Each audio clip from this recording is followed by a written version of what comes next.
Guys, Brandon Palaniuk here, and we're going to talk to you about a couple different techniques today, both going to be spinning rod applications. And for me, a lot of times, I would say 75 to 80% of the time, I'm throwing a braid to fluorocarbon leader anytime I'm throwing a spinning rod. And there's a lot of reasons why I do that. One being casting distance.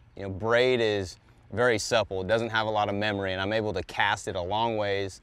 Plus, I can use braid that's very small diameter to strength ratio, and so I can get a lot of strength, a lot of good abrasion resistance, and have a really small diameter in the line. So that's also going to help with our casting. And you get a lot of sensitivity from it as well, and low stretch.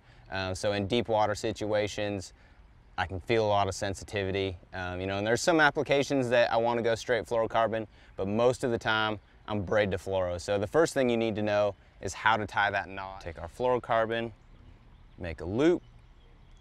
I'm going to drop the braid in, keep our finger inside to make sure that we know which direction we went.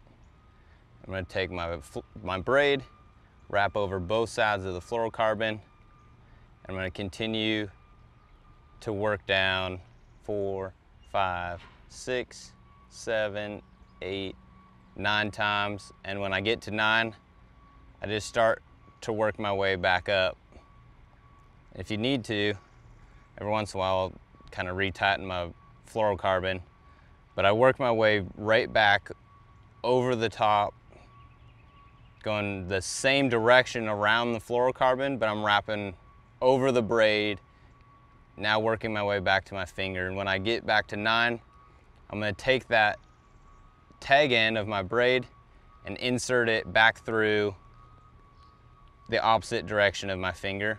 And at that point, you can release this finger.